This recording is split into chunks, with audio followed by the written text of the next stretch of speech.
आपके किचन में आपके अलावा अगर कोई और खाना बनाता हुआ दिखे तो कैसा लगता है फ्रेंड्स? भाई मुझे तो बहुत अच्छा लगा था। और खाना भी किसने बनाया था? हमारे मेहमान ने। अरे भाई सही बात है कि मेहमानों के लिए हम खाना बनाते हैं, लेकिन आज ये खाना हमारे मेहमान ने बनाया, तो मैंने सोचा क्यों नहीं ये रेसिपी आप लोगों के साथ भी शेयर कर दी जाए। तो सबसे पहले लिया है एक पैन और उसमें डाला है लगभग 200 ग्राम के करीब, उसमें बटर डाला है, जो बटर नॉर्मल अमूल बटर आता है ना वो डाला है। और उसमें 100 ग्राम के करीब डाली है मैदा। मैदा जो है वो बिल्कुल बराबर का बटर से पड़ता है, लेकिन यहाँ पर थोड़ा सा बटर ज़्यादा डाला है, हो सकता है थोड़ा सा मैदा और ज़्यादा हो।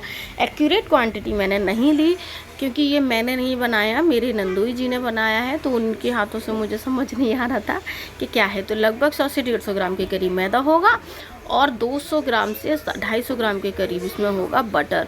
तो अभी हमको क्या करना है, पूरे बटर में जो है मैदे को बहुत ही अच्छे से भूनना है, और तब तक भूनना है जब तक इसकी बहुत अच्छी खुशबू नहीं आ जाती है।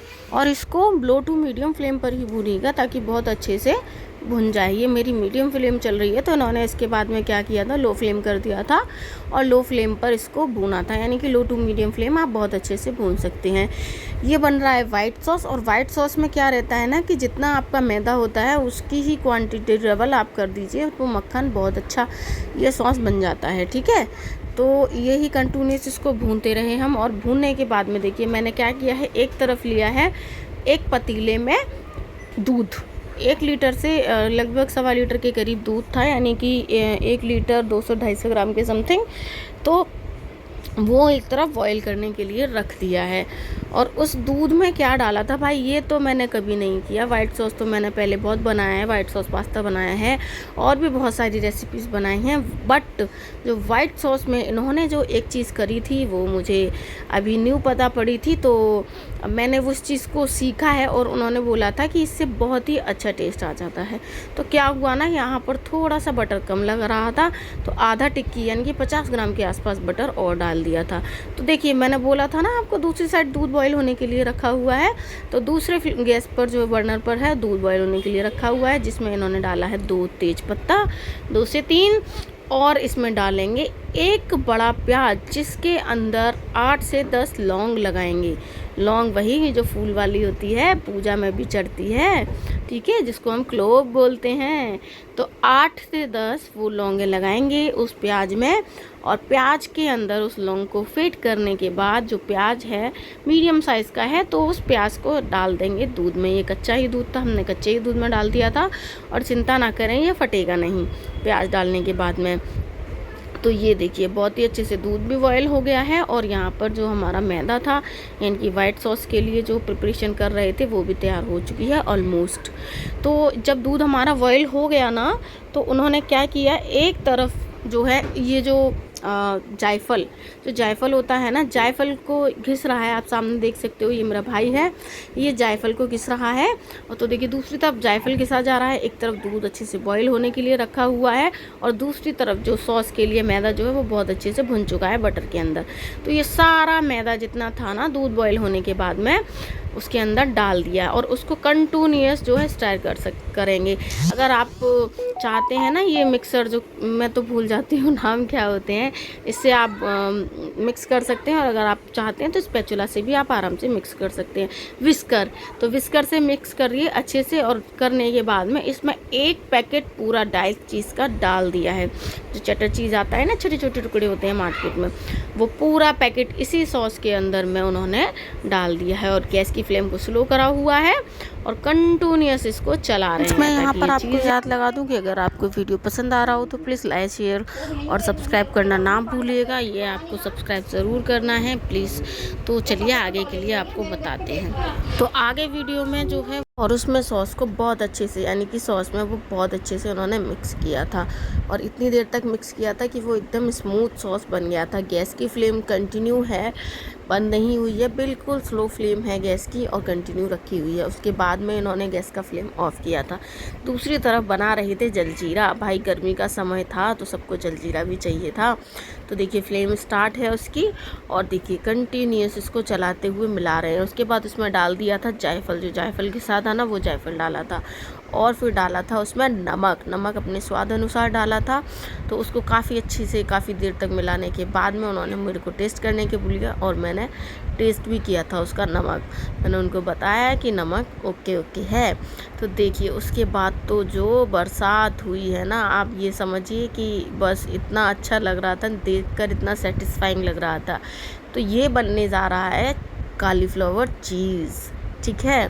कॉलीफ्लावर चीज़ बाहर लोग बहुत खाते हैं आउट ऑफ इंडिया, तो उन्होंने यहाँ पर भी हमें खिलाया था। तो यहाँ पर मेरे पास केक मोल्ड थे, केक मोल्ड में उन्होंने छोटे छोटे पीसेस करके डाले थे कॉलीफ्लावर के, जो मैं मार्केट से लेकर आई थी 1.5 kg, यानी कि 1.5 किलो के लगभग कॉलीफ्लावर चीज़ था हमारे पास। और उसमें इतना सारा देखिए वाइट सॉस पड़ा है, और साथ ही साथ में इसमें पड़ी थी बहुत सारी चीज़ की और वाइट सॉस की तो बरसात। ओ माय गॉड, इतना अच्छा लग रहा था ना देखने में, और मन कर रहा था कि बस भाई इसको तो बेक ही ना होने दें, सबसे पहले हम खा लें। हाँ, इन्होंने यहाँ पर कच्चा गोभी रखा है। अगर आप लोग इस रेसिपी को ट्राई कर रहे हैं तो इस रेसिपी में आप लोग थोड़ा सा बॉयल कर सकते हैं। जो फूल गोभी है उसके जी फूल निकाल करके आप इसको थोड़ी सी देर के लिए बॉयल कर सकते हैं, यानी कि आप इसको 50% तक बॉयल कर सकते हैं। उसके बाद में आप इसको कुक करिए तो ज़्यादा अच्छा रिज़ल्ट मिलेगा। ये हमेशा कच्ची गोभी का यानी कि ओवन में बेक करते हैं, तो इनको वही चीज़ें वही उन्होंने हमें बना करके खिलाया था, उसी तरीके से जिस तरीके से वो हमेशा बनाते हैं। बहुत टेस्टी बना था, यकीन मानिए इतना टेस्टी बना था कि आप दोबारा से खाने का मन करेंगे।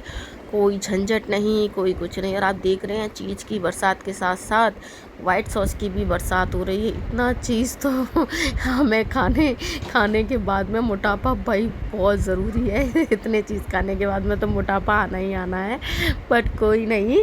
ये फर्स्ट टाइम ऐसा था कि उन्होंने हमारे लिए कुछ बनाया था, हमने उनसे इतना सारा काम करवाया था, और बहुत ही मज़ा आ रहा था उनके साथ कुकिंग करके, उनकी हेल्प करके, या ये कहूँगी उनसे सीख करके तो बहुत अच्छा लग रहा था। और इतना चीज़ की बरसात के बाद तो भाई आप समझ ही सकते हो कि यहाँ पर मोटापा यानी कि तो भाई आना ही आना है।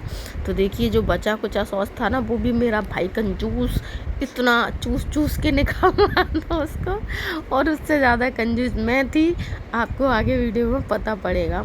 तो ये सब करने के बाद में ये पूरा सेट हो चुका था मोल्ड, और इस मोल्ड को सेट करने के बाद में जो है हमने किया था अवन को प्री हीट कर रखा था हमने अवन को। तो ये जो अवन को सेट करने के बाद में जो प्री हीट किया था, उसके बाद में इसको अवन में बेक करने के लिए रखा था हमने 45 मिनट, ठीक है। तो 45 मिनट के समथिंग इसको बेक किया था, तो ये बहुत ही अच्छा बेक हुआ था। तो आप इसकी रिज़ल्ट देखिएगा, आगे वीडियो में आपको वो भी दिखाई देगा। और इतना लाजवाब, इतना टेस्टी, इतना चीज़ी, बहुत ही ज़्यादा टेस्टी लग रहा था। हाँ, अगर आपके पास में फॉइल पेपर है, क्योंकि इकोबिक पेपर यहाँ काम नहीं करेगा, जो कागज़, तो आप उसको फॉइल पेपर से कवर करके ओवन में रखिएगा बेक होने के लिए। अगर आपके पास ओवन नहीं है तब भी कोई प्रॉब्लम नहीं है।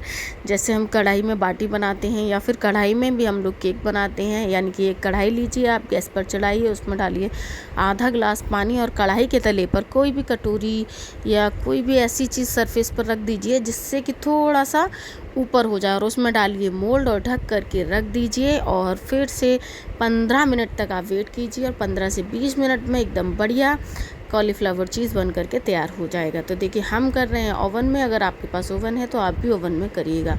और इसको हमने डाला ओवन में बेक होने के लिए, और बेक होने के बाद जब ये मोल्ड निकला ना, ओ माय गॉड, क्या चीज़ी डिश बन करके तैयार हुआ था।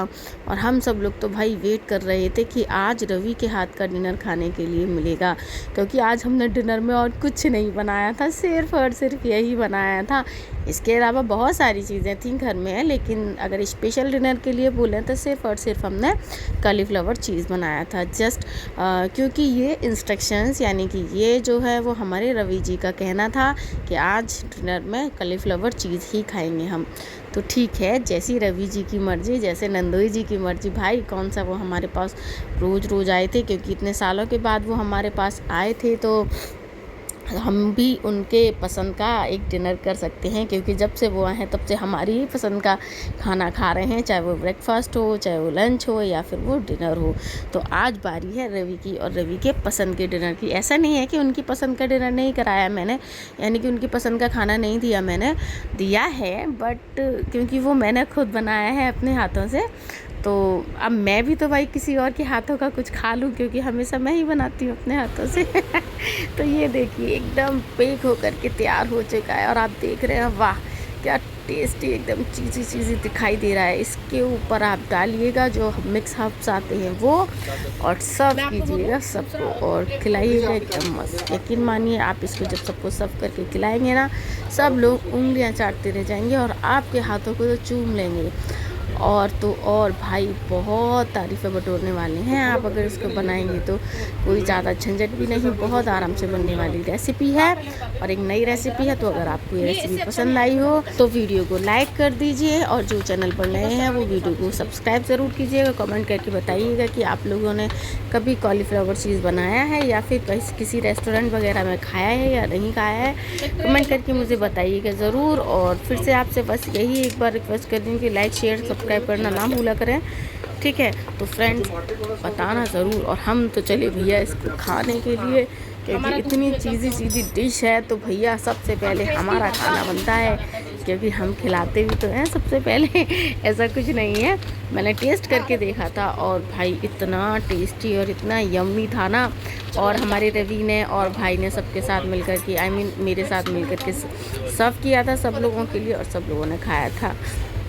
तो आप लोग भी एक बार ज़रूर इसको ट्राई करिए, बना के देखिएगा कि कैसा बनता है, कैसे आप लोगों को टेस्ट लगता है इसका। इसकी जो इंग्रेडिएंट्स हैं वो बहुत ही आसानी से अवेलेबल हो जाते हैं, मोस्टली तो हमारे घर में ही है जो हम लोग मोस्टली यूज़ करते हैं। और बाकी चीज़ रहता है तो चीज़ हम बाज़ार से लेकर आ सकते हैं, वो हमें इजीली अवेलेबल हो जाता है। तो फ्रेंड्स फिर मिलते हैं आपको नेक्स्ट वीडियो में, तब तक के लिए बाय बाय, टेक केयर।